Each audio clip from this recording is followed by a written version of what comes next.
नमस्कार मित्रांनो, मी अपूर्व. मित्रांनो, 1 मे म्हटलं की आपल्या डोळ्यासमोर येते ती सुट्टी. पण तुम्ही कधी विचार केलाय का की कॅलेंडरची ही एकच तारीख 2 वेगवेगळ्या क्रांतीचा साक्षीदार कशी झाली? एका बाजूला जगभराचा कामगार दिन आणि दुसऱ्या बाजूला महाराष्ट्र दिन. गोष्ट सुरू होते 1888 मध्ये शिकागो शहरात.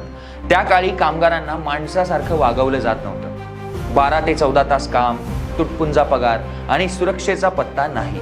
पण कामगार एकवटले. त्यांची मागणी साधी पण ठाम होती. 8 तास काम, 8 तास आराम आणि 8 तास स्वतःसाठी. याच मागणीसाठी शिकागोच्या हे मार्केट चौकात आंदोलन झालं. बॉम्बस्फोट झाले, गोळीबार झाला, अनेकांनी बलिदान दिलं. याच संघर्षातून जन्म झाला आंतरराष्ट्रीय कामगार दिनाचा. पुढे 1923 मध्ये चेन्नईत भारतात पहिला कामगार दिन साजरा झाला. हा दिवस केवळ सुट्टीचा दिवस नाही, तर जगातल्या प्रत्येक कष्टकऱ्याच्या सन्मानाचा दिवस आहे. 1950च्या दशकात मुंबईसह संयुक्त महाराष्ट्रासाठी लढा पेटला. तत्कालीन सरकारने मुंबई महाराष्ट्रात देण्यासाठी नकार दिला होता. त्यामागे एक मोठं राजकारण होतं, कारण मुंबई हे उद्योगाचं केंद्र होतं आणि तिथला भांडवलदार वर्ग अमराठी होता. त्यांना भीती होती की मुंबई महाराष्ट्रात गेली तर इथला प्रबळ कामगार वर्ग सत्तेवर आपला प्रभाव पाडेल. पण ही चळवळ फक्त भाषेपुरती मर्यादित नव्हती.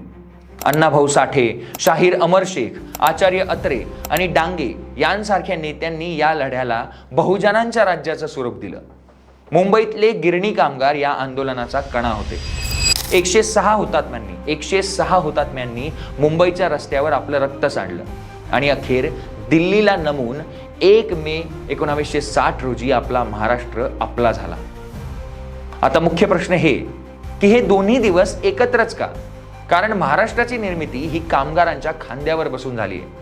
मुंबईच्या गिरणी कामगारांनी जर ताकद लावली नसती तर आजचा नकाशा काहीतरी वेगळा दिसला असता. आणि म्हणूनच 1 मे हा योगायोग नाही, तर तो श्रम आणि अस्मिता यांचा संगम आहे.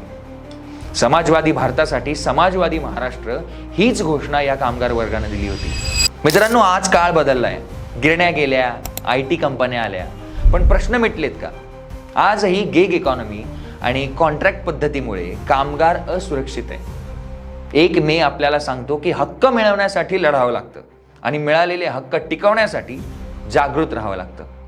आजच्या काळात कामगारांसमोरचं सर्वात मोठं संकट तुम्हाला काय वाटतं? महागाई की नोकरीची असुरक्षितता? कमेंट्समध्ये नक्की कळवा आणि ही माहिती जास्तीत जास्त लोकांपर्यंत पोहोचवा, कारण आपला इतिहास आपल्याला माहिती असेल तरच आपण उज्ज्वल भविष्य घडवू शकतो.